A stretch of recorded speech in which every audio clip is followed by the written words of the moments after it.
Welcome to Education in Our Community. I am your host, Reverend McKnight.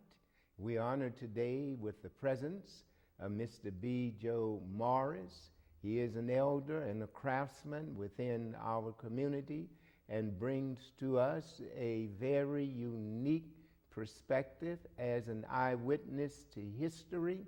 There is so much we have to discuss, so we are just going to get right to the heart of the matter. Welcome, Mr. Morris. It's a pleasure to have you on our show. I really do not know where to begin. Prior to the show, you had shared so much of the richness of our history. And I don't think it's coincidental that this happened to be African American History Month, and you are a primary resource to a part of that history from over half of the 20th century, being born in 1933, and you have witnessed segregation. You were active in the civil rights marches.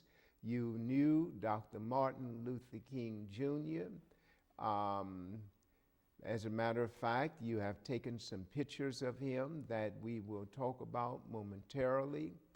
And you were there at that march in Washington, D.C., and you were there as a witness in Memphis, Tennessee, outside of the Lorraine Motel.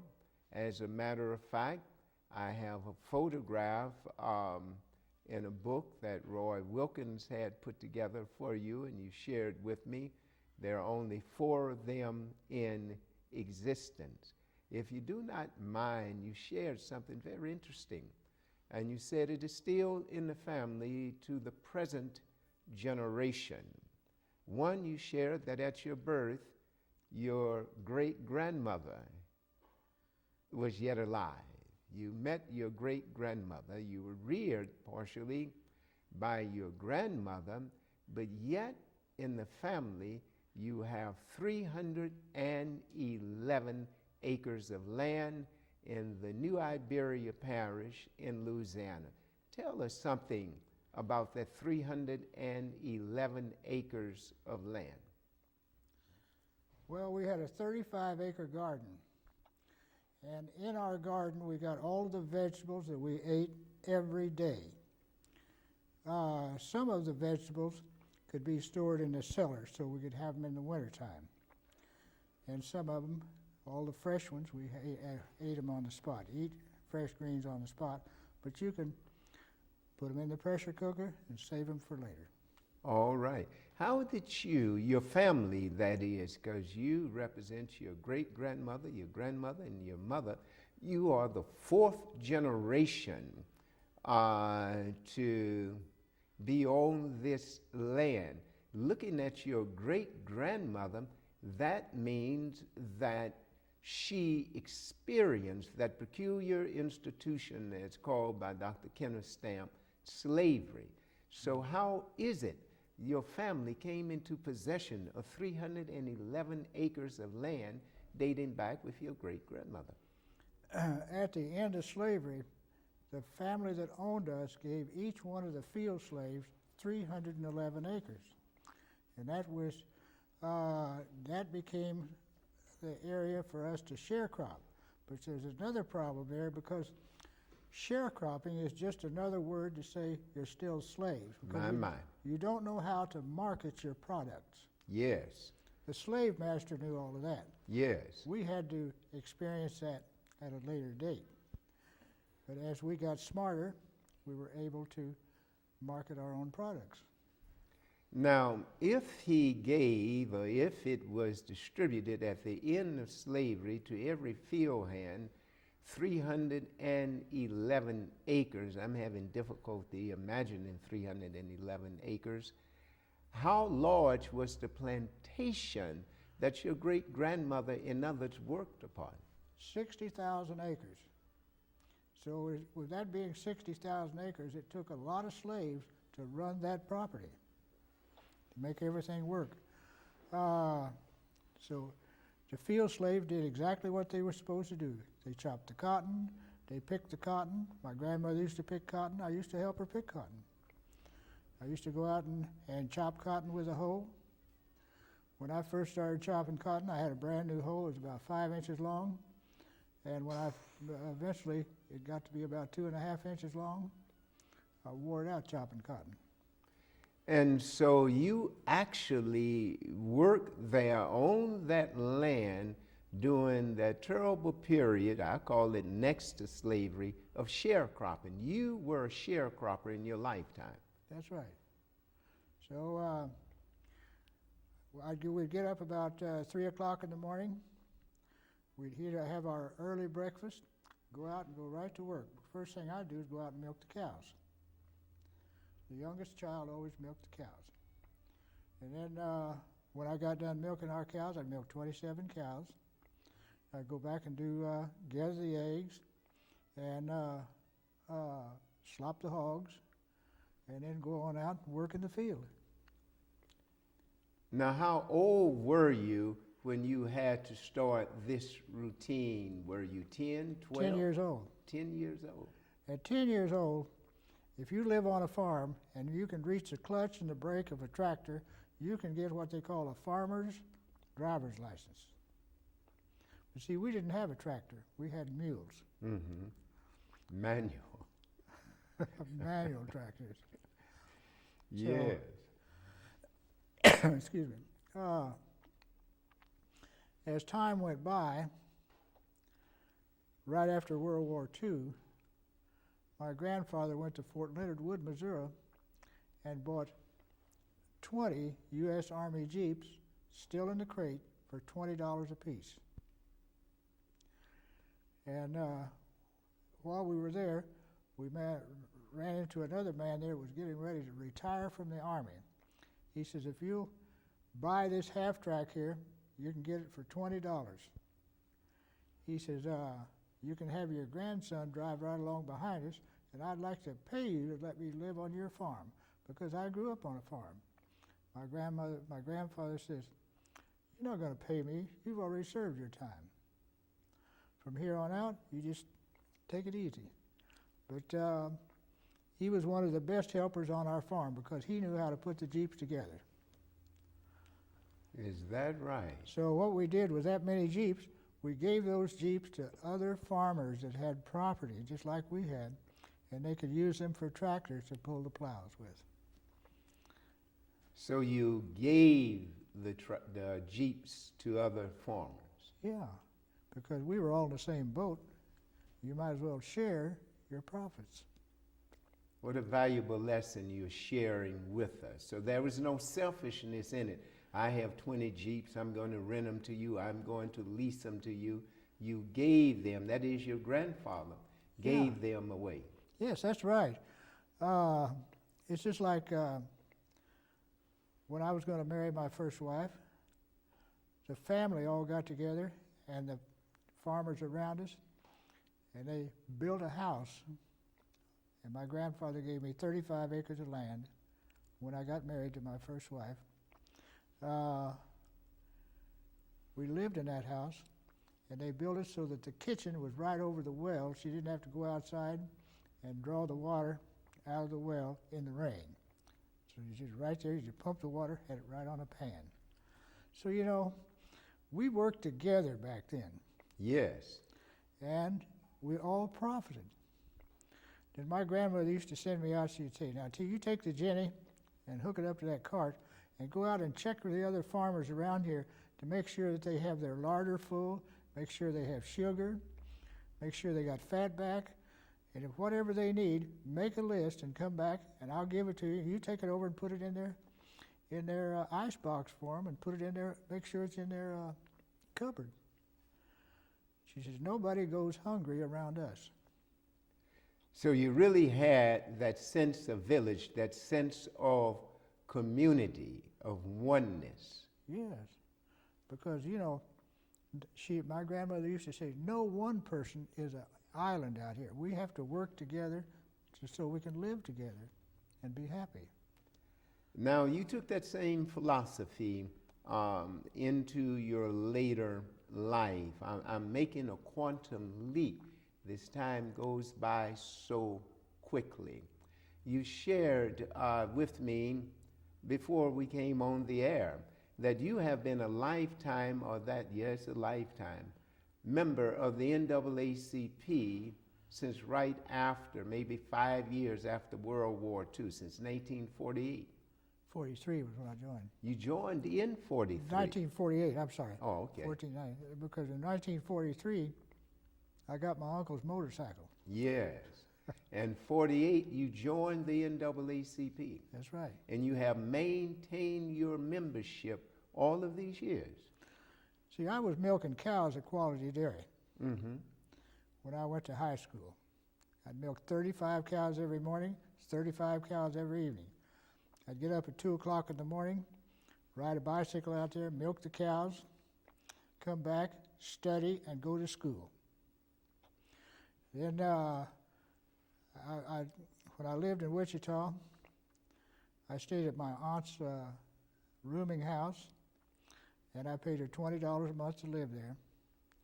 And I made the money either by working for the Dairy Queen. I'd work there first, and then I got the job at Quality Dairy, and I was making $70 a day. I sent money back home to my grandparents and to my future wife. So it's important to be able to help your family no matter where you're at and what you're doing, because your family is your basic way of protection.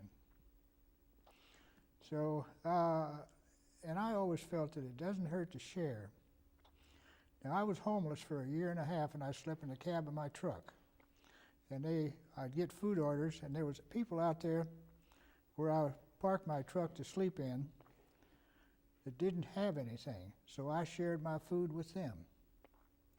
And I was working every day, and I had money coming in. I'd buy food and make sure that the people that was living around me there, some of them didn't have a truck to sleep in. But they still didn't have anything. So I'd get peanut butter and jelly and make sandwiches. And then finally I told one of the ladies at the church about that, and she said, "We'll make the sandwiches right here. Tell me how many you want." She gave me a whole sack full. So almost every 4 or 5 days, she'd give another sack full of food. My Lord. I handed it out to the folks out there that didn't have anything. So, you know, it all comes back. Yeah, I was going to say, and you've been blessed because of it.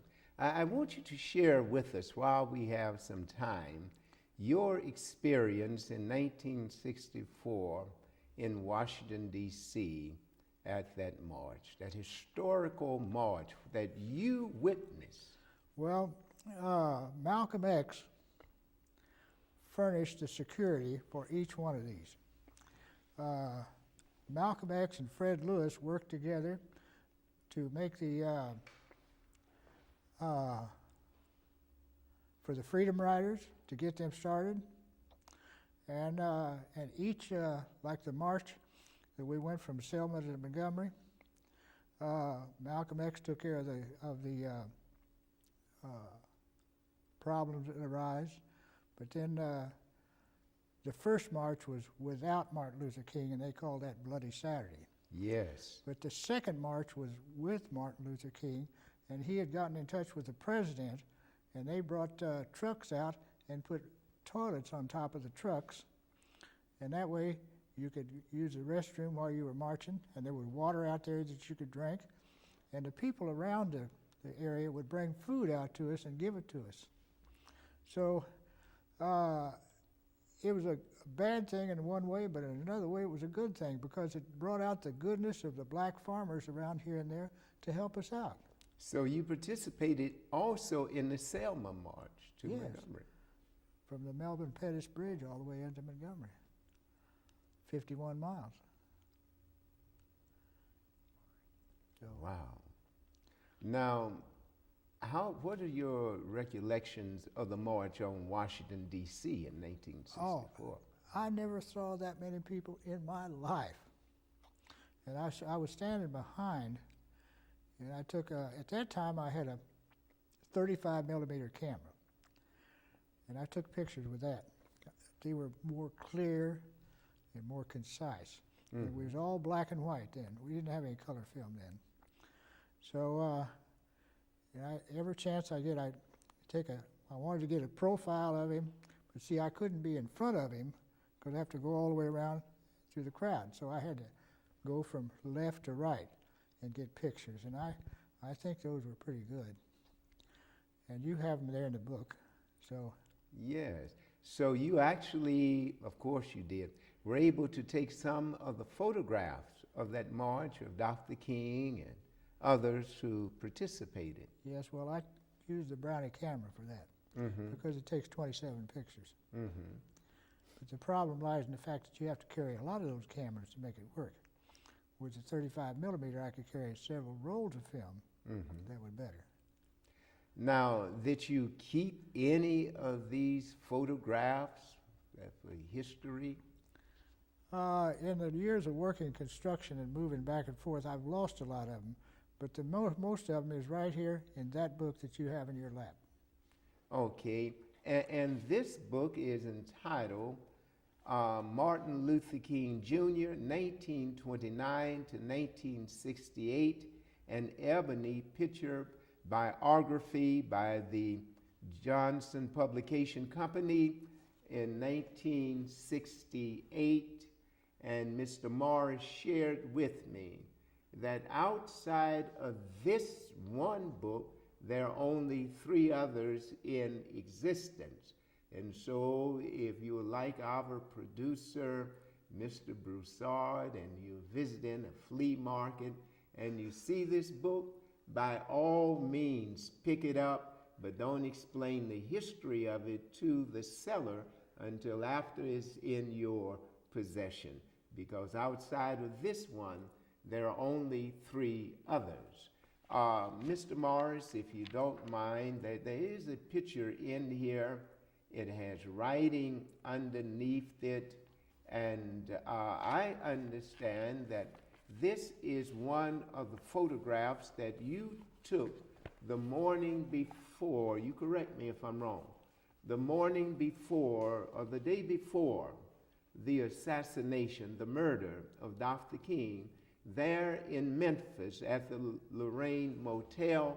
In this photograph, I see Isaiah Williams, a very young, all of them are very young, Reverend Jesse Jackson, Dr. Martin Luther King, and someone that he said the very best friend I have in the world is Ralph Abernathy.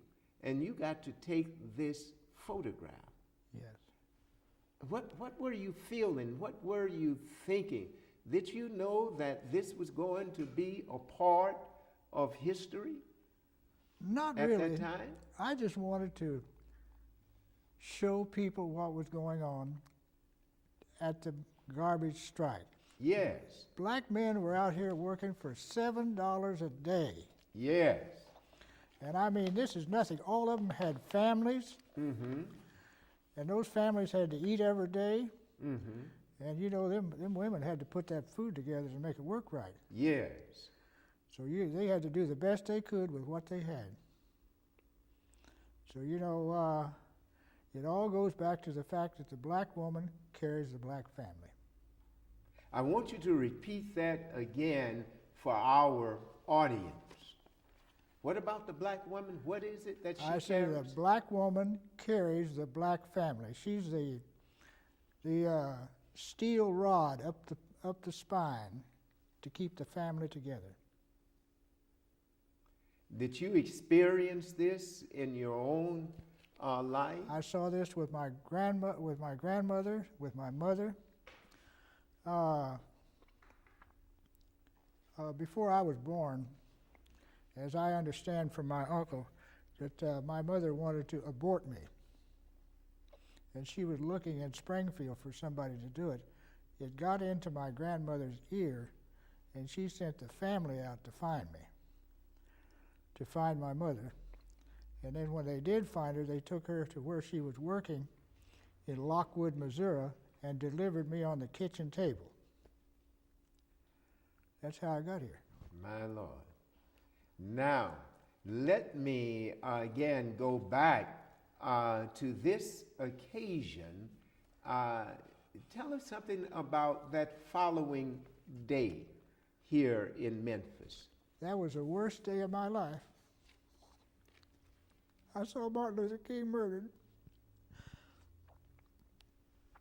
Sorry. I'm sorry.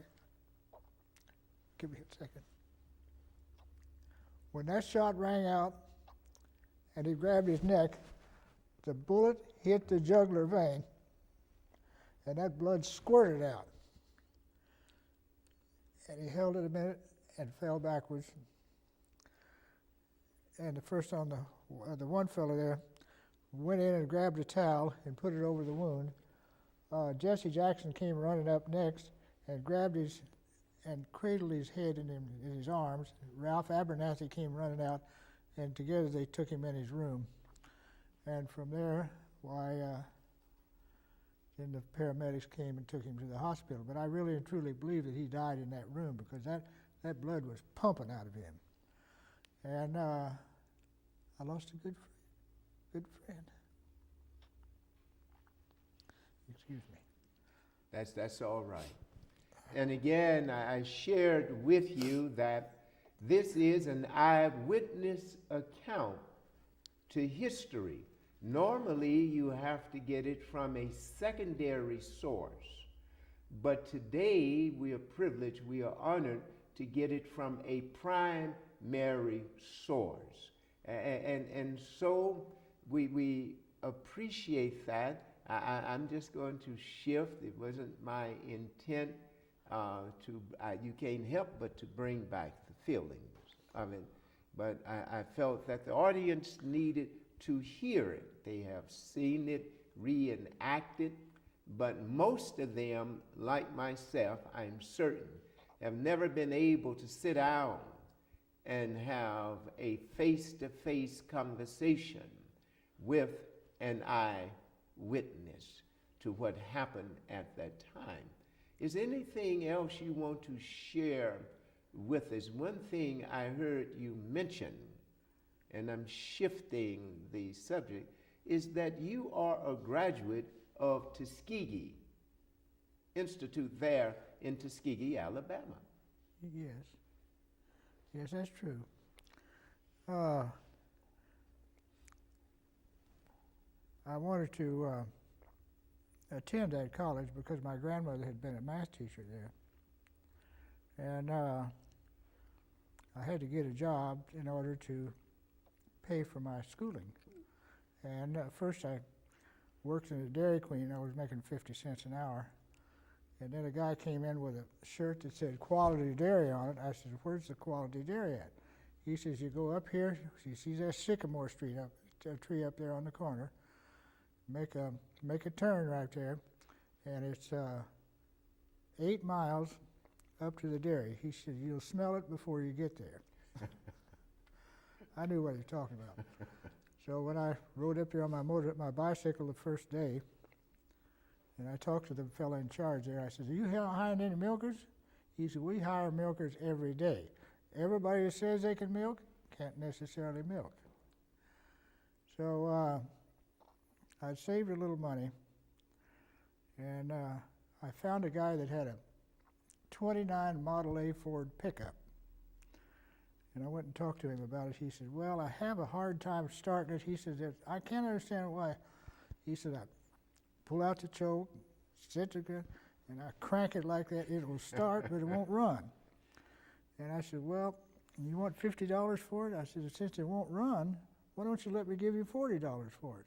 He said, I'll go get the paperwork. So I give him the money. He left. So I said, well, if it'll run on 4 cylinders and that wire is not hooked in, if it'll run on 3 cylinders and that wire is not hooked in, if I put this in like that, and I cranked it, it started, I drove home in my new truck. The rest is history. Now tell me something. What did you major in? What did you get your degree in? Architectural engineering. Wow. I just wanted to build things, that's all. And you're yet at 80 a builder, a craftsman.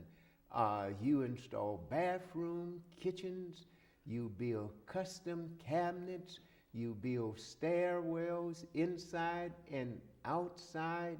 You install the new double pane windows. You are yet painting interior and exteriors. And at 80, you are yet riding a motorcycle. Hey, motorcycles are fun. And how many cars do you know of that'll get 60 miles to the gallon? Not many unless they're electric. Okay, well, my BMW motorcycle with the electronic ignition system and the Paris Dakar tank on it, which is a 12-gallon tank, gets 66 miles to the gallon, and it's quiet. My Lord. It's responsive. Yes. And you can ride that thing. Now, I could sit there and ride that for 16 hours.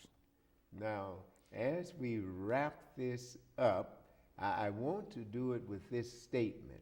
You shared with me that you get up every morning at 5. 5 a.m. You walk 5 miles. Right. Then you come home, take a shower, fix a light breakfast, and you start your day.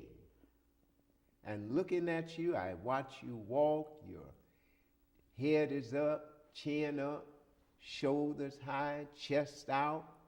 I just want to congratulate you on taking care of that which God has given you, and it is my prayer that it's going to last you another 80 years plus, because you shared with me that you have strong genes, that your mother lived to 105, and I think your grandmother to 115. Is that correct? That's right. All right. Mr. Morris, information has been posted on your screen if you need to get in touch with him. And again, he is a craftsman. Feel free to give him a call. If you're celebrating events this month, rather than going to a secondary source, you need to call Mr. Morris to come and to share his experience and that of his family history with you. So until next time, this is Reverend McKnight saying, we will see you then.